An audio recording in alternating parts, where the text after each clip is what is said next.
Тимур Құлыбаев Лондондағы мүлкін сатуда, ЛРТ құрылыс алаңында ЧП министр журналистерден кешірім сұрауды талап етті. Антикор басшысы кімді нокаутқа жібермек? Польша билігі Ресеймен соғысқа дайындық үстінде. Рүстем Жүгінісов 4 әйел алмақ. Әйгілі Snoop Dogg қазақша әндетті. Сәлем достар, бұл білген дұрыс, және мен Эльвира Иванова. Осы және өзге де жаңалық алда каналымызға тіркеліп, видеоға лайк басуды ұмытпаймыз. Ал біз бастайық. Тимур Құлыбаев Қазақстаннан қара тер еңбегімен жиған, не халықтың несібесінен жырған байлықтардың арқасында еленген Лондондағы дүние мүлкін сатуда. Дәулеті 5 миллиард долларға бағаланған Халық банкінің негізгі акционері Тимур Құлыбаев наурыз айының соңында Лондонның Мэйфэйр аудандағы особнякты 34,7 миллион фунт стерлингке сатты. 2007 жылы ол бұл активті 25,8 миллион фунтқа сатып алған еді деп жазады Financial Times. Ғимаратты Northwind Capital инвестициялық компаниясы сатып алды. Құлыбаев мұнымен тоқтамады. Ол Upper Grosvenor Street көшесіндегі өзіне тиесілі көрші ғимаратты да сатпақшы. Бірақ оған әлі сатып алушы табылмаған. Сонда қалай болғаны? Тимур Құлыбаевтың инвестициялық саясаты өзгере әлде қысқара бастағаны ма? Жаңа Қазақстан криптократтарға қарсы күресін үдеткеннен кейін Құлыбаевтың әлемдегі, әсіресе батыс елдеріндегі жылжымайтын мүліктерінің бұғатталу қаупі күшейе түсуде. Құлыбаевтың өмірінде біз күтпеген өзгерістер күтілмек секілді. Уақыт көрсетер, Құлыбаев отбасында экономикалық дағдарыс па, жоқ әлде кемеден қашқан еге құйрықтың тірлігі ме, бірақ шетелде сататын нәрсеңнің тіпті ғимараттарының болғаны да ғанибет-ау. Егер билік ауыспаса, сонда қаншама активті емдене берер еді? Шексіз шығар, иә. Forbes журналы Қазақстанның ең бай 75 кәсіпкері 2024 тізімін жариялады. Бұл жолы еліміздегі 50 бай адамның тізімі 25 кәсіпкердің есімімен толықты. Ең бай 75 қазақстандықтың арасында 5 әйел бар. Динара Құлыбаева, Дариға Назарбаева, Раушан Сағдиева, Айжан Есімова және Гаухар Қаппарова тізімде әртүрлі орынға жайғасқан. Айжан Есімова тізімде 44-ші орынға жайғасты. Оның дәулеті 207 миллион долларға бағаланды. Айжан Есімова Ахметжан Есімовтың қызы. Ал Ахметжан Есімов өздеріңіз білетіндей Алматы әкімі, ауыл шаруашылығы министрі болған. Бұл Қазақстан балақай бизнес-вумен миллионерлердің саясатпен айналысатын туысының болатыны үнемі кездей соқтық қой. Астанадағы ЛРТ құрылыс алаңында кран құлады. Төтенше жағдай Керей Жәнібек хандар мен Қабанбай Батыр көшелерінің қиылысында болған. Төтенше жағдай министрлігі зардап шеккендер жоқ екенін айтты. 9 мамыр күні сағат 11:36-да Астана қаласы Есіл ауданы Керей Жәнібек хандар және Қабанбай Батыр көшелерінің қиылысында орналасқан ЛРТ құрылыс объектісінде зөмлион автомобиль кранының құлауы туралы ақпарат түсті. Қайтыс болғандар мен зардап шеккендер жоқ. Апаттың алдын ала себебі шамадан тыс жүктемеден болған. Автокөлік краны есепте тұрмайды, жұмысқа рұқсат алған жоқ. Нәтижелер туралы қосымша хабарланатын болады. Апатты тергеу үшін комиссия құрылады делінген хабарламада. Осы ЛРТ-ның жыры бітпейтін болдау. Адам тағдыры да, кран да, абыройда құлап бітті ғой. Энергетика министрі Алмасадам Сәтқалиевтан атом электростанциясы бойынша референдум қашан өткізілетіні сұралған. Қазақстанның Ресейдегі елшісі Дәурен Абаев таяуда берген сұхбатында атом электростанциясына байланысты референдум жыл соңында өткізілуі мүмкін екенін айтты. Бұл қаншалықты рас ақпарат деп сұрады журналистер Сәтқалиевтен. Бұл сұраққа жауап берген Сәтқалиев референдум мерзіміне байланысты әрдайым жалған ақпарат тарап жатқанын айтты. Десе де, Абаев жайлы айтқан жоқ. Бұқаралық ақпарат құралдарында әрдайым Сәтқалиев референдум осы кезде өтеді деп айтты дегенде ақпараттар жиі шығады. Сол басылым ресми түрде кешірім сұрауы тиіс деп есептеймін.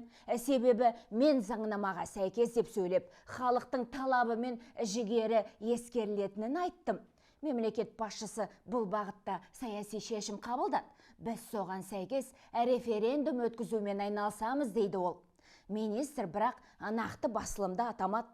Референдум өтетін күн әлі белгіленбеген. Ал енді журналистер әрбір цитата кезінде алдын ала айыпқа бұйырмаңдар деп айтып алып отырайық. Мүмкін ол деректер басқаша болып кетер. Айтпақшы, министрдің өзі бақтан деректерінің толық емес, не бұрыс болып шығатын үшін кешірім сұрағысы келмей ме екен? Отырайық сол енді бір-бірімізден кешірім сұрап. Сыбайлас жемқорлыққа қарсы іс-қимыл агенттігінің төрағасы Асхат Жұмағалидің бокстан жаттығып жатқан видеосы әлеуметтік желіде қызу талқыланып жатыр. Видео биыл 9 наурызда жарияланған.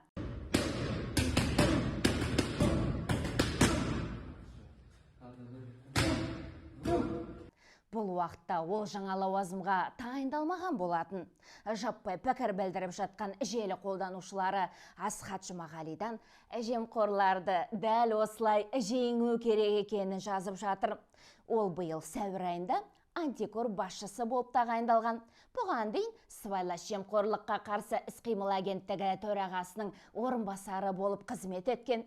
Сыбайлас жемқорлыққа қарсы қызметтің генерал-майоры, екінші дәрежелі айбын орденімен, мерейтойлық және ведомстволық наградалармен марапатталған.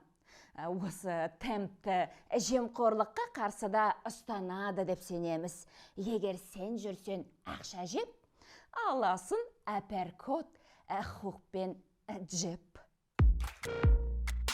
Қазақстанның Біріккен Араб Әмірліктеріндегі елшісінің кеңесшісі дипломат Сәкен Мамашқа қатысты қылмыстық іс қозғалды. Бұл туралы Астана қаласының полиция департаменті хабарлады. Аталған факті бойынша қылмыстық іс қозғалды. Тергеу мүддесіне қатысты басқа мәліметтер жарияланбайды деді департамент. Еске салайық, бұған дейін дипломаттың әйелі Карина Мамаш видео үндеу жасап, күйеуінен қорлық көргенін айтқан еді. Мой супруг, советник посла ВОА Республики Казахстан, вчера меня избил и мою старшую родную сестру, которая приехала ко мне в гости 3 числа. Я требую помощи у нашего государства.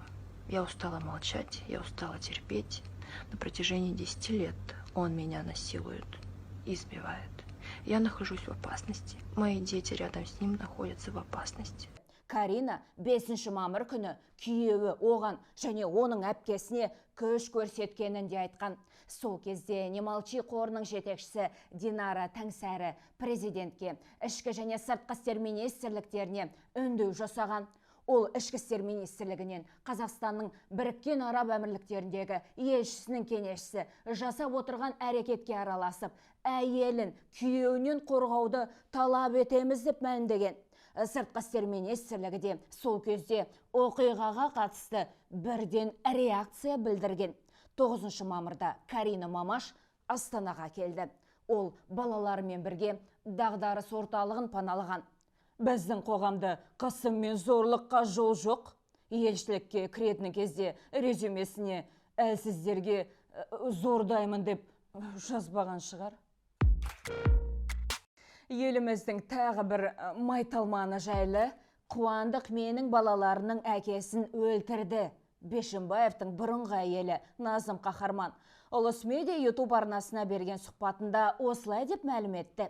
Министрдің кейін зектің әйелі болдым, бәрін көрдім, аяғында өз-өзімді таптым. 3 балам бар, сондықтан еш нәрсеге өкінбеймін. Кім қателеспейді? Еш нәрсе істемеген адам қателеспейді депті ол. Әрине біршама философиялық толғанат, бірақ шынымен де жолы болып жаны қалған адам екенін енді түсініп отырмыз. Назым ханым қызық деректерімен де бөлісті. Мысалы, Қуандық Салтанаттың ағасымен төбелесіп қалады. Ол кезде төбелеске не түрткі болғанын білмедім, бірақ сол оқиға мен үшін Қуандық әке ретінде надежный емес деген сигнал болды. Сондықтан балаларға әкелерінің үйіне қонуға рұқсат етпейтін болдым, деді ол. Наурыз айында бәрі білет, сол оқиға Салтанаттың ағасы Қуандықтың төбелесіп алған. Қазір біз бәрін білеміз. Неге, қалай? Сол уақытта мен білмедім, бірақ сол уақытта маған түсінік келді. Әке ретінде ол енді надежный емес. Сұхбат алған Самал Ибраева да кезінде Бишімбаевтың қарамағында жұмыс істеген кездегі біршама оқиғаларымен бөлісті. Айтуынша, Бишімбаевтың сұрауы бойынша ол Олжас Құдайбергенов, Рахым Ошақбаев, Ғалым Құсайынов, Жарас Ахметов секілді 4 экономистпен кездесу ұйымдастырған. Алайда Бишімбаев айтқан сөзінен айнып, келген адамдарды қабылдау бөлмесінен асырмай қабылдамай қойған екен. Кісі экономика министрі болып тұрғанда, есімде біз бір экономистерді шақырдық. Оған орындаушы мен болдым. 4 экономисті шақырдық. Олжас Құдайбергенов бар, Рахым Ошақбаев бар, есімде тағы да Ғалым Құсайынов деген бар, Жарас Ахмет. Ол кісілер өзі ұсыныс жасады, осындай экономистерді шақырды. Ана кісілер келіп күтіп отыр. Енді мен кіріп айтамын, сізді күтіп отыр экономистер. Ол кісі айтады, мен оларды қабылдамаймын дейді. Сонда қалай қабылдамайсыз? Олар Алматыдан келіп отыр. Мен бар, қасымда көмекшісі бар. Бізге қатты айғайлады сол уақытта, өте қатты айғайлады. Мен қабылдамаймын, все.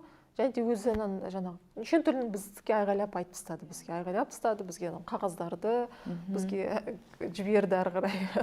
Басқа адам сияқты болды ол. Бір шайтан түрткен адам болды. Қаһарман ханымның әйелін алдаған еркек әлемді де алдайды деген ойына алып қосарымыз жоқ. Лондонда, Ұлыбританияда қаржылық институттарларды менің досым маған айтқан репутация туралы. Олар білсе, ол басқа бір қызбен жүріп жатса, олар ондай адаммен жұмыс істемейді. Өйткені ол өзін әйелін алдаса, ол ертең сен алдайды, ол ертең мемлекетті алдайды. Бұрын әншілігімен аты шығып, кейін діндар болып кеткен Рүстем Жүгінісов Инстаграм парақшасында 4 әйел алуды жоспарлап жүргенін айтты. Қайран еркек-ай, барлық шаруаны бітіріп, әйел санын реттеу ғана қалды ғой.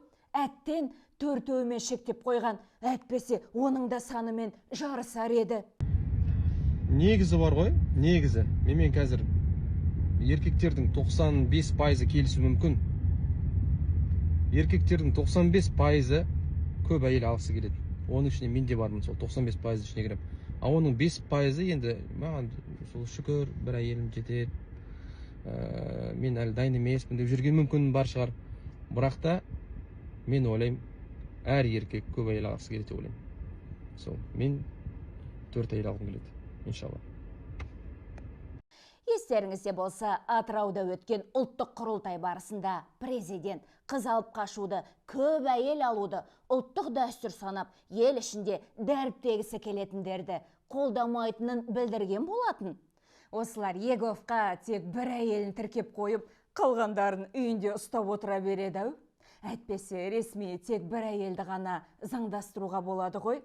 Әйелге тоймаған жігіттерге мүмкін асықпай үйлену керек шығар. Десе де еркектің 95% үшін жауап беріп қоятын Жүгінісовтың әні қазір өзгеріпті.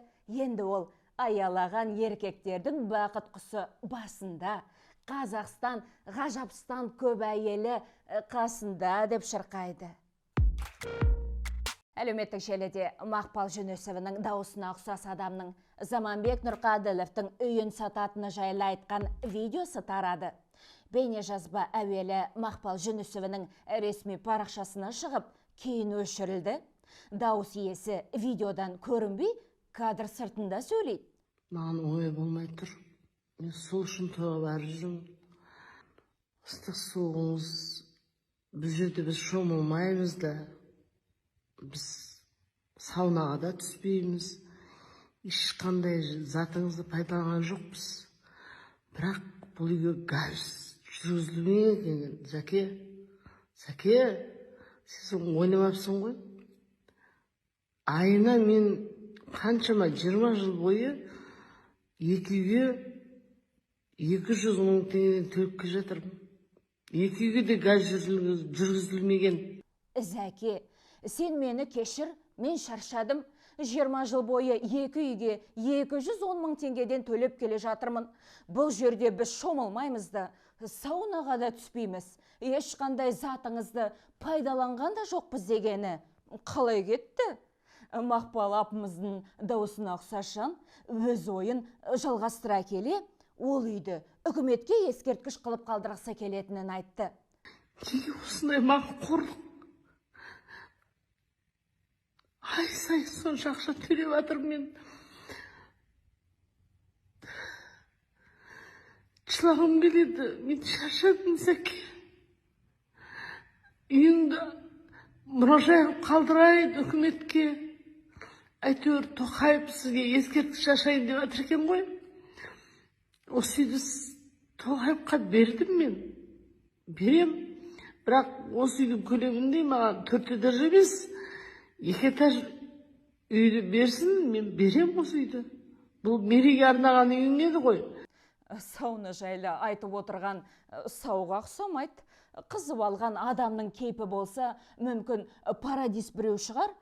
Үй сатыла ма, жоқ па, оны да бақылап қоямыз. Ресеймен соғыс болуы мүмкін деген Польша билігі дайындалып жатыр. Бұл туралы Евроньюс телеарнасы хабарлады. 22 сәуірде Европаның 7 елінен және ақштан 5000 әскер Калининградтан оңтүстікке қарай 80 шақырым жерде орналасқан НАТОның қорғаныс жаттығуларына қатысты. Қазір Польшаның солтүстігінде НАТО елдерінің жаңа жаттығулары өтіп жатыр. Біз аймақтық жоспарымызға сәйкес Европаның шығыс қапталын қорғауға дайындалып жатырмыз деді Польша армиясының бас штаб бастығының кеңесшісі Krzysztof Król. We are exercising defense of the eastern flank of Europe. Польша солтүстігінде Калининградпен және шығысында Белоруссиямен шекаралас. Украинамен жалпы шекарасы 500 шақырымнан асады. Поляктар аумақтық қорғаныс күштері резервшілерінің қатарын толықтыра отырып, жағдай ушыққан кезде қалай әрекет ету керектігін ойластырып жатыр. Биыл немесе келер жылы біздің елге басып кіру қаупі жоқ шығар, бірақ 5-7 жылдан кейін өте үлкен қатер болуы мүмкін деп атап өтті аумақтық қорғаныс еріктісі Grzegorz Szczepanski. The risk maybe not in this year or the next one, but in 5-7 years, I think the invasion in our country is very real. Егер біз бұл қақтығысты Польша, Литва, Латвия және Эстония шекараларында болып жатқан қатыгез соғысты тоқтатпасақ, жақын арада біз әлдеқайда үлкен қауіпке тап болуымыз мүмкін. Бұл әрбір европалық ел үшін қауіп деп атап өтті Польша қорғаныс министрінің орынбасары Cezar Tomczyk. Jeżeli nie zażegnamy tego konfliktu, tej ostrej wojny, która dzieje się przy granicach Polski, ale też Litwy, Łotwy czy Estonii, to może okazać się, że wkrótce będziemy mieli do czynienia z dużo większym zagrożeniem i to zagrożeniem dla każdego europejskiego kraju. Сақтансан сақтайды деген қазақ, поляктардың бір білгені бар шығар. Танымал Шымбұлақ тау курортында келеңсіз тура мағынасында айтқанда жалаңбұт оқиға орын алып, көптеген келушілерді есеңгіретіп тастады. Ер адам айналасындағыларға деген әдептілік пен құрмет нормаларын елемей, тікелей балконнан қажетін өтеді. Ашығын айтқанда, бұл кісінің біздің заңнама мен қоғамдық нормаға үстіртін қарағаны бар. Органдар бұл мәселені бақылауына алар. Бүгін сен қарды бүлдіресің, ертең өз тағдырынды. Достар, ер адамның бұндай сорақылығын қалай атар едіңіз? Пікірлеріңізді осы видеоның астына жазып кетсеңіз, бәлкім көріп, келесіде қайталауға дәті бармас. Продюсер Баян Алагөзова кеш ютубымен бірге ақшта жүр екен. Әйгілі рэппер Snoop Dogg қазақстандық кеш ютубымен бірге ән жазыпты. Міне, қазақтың шапаны Америкаға жетті, ал ұлы әлемдік рэппер Snoop Dogg оны киді деп мақтанды. Дизайнер Баян ханымның құрбысы Аида Кауменова.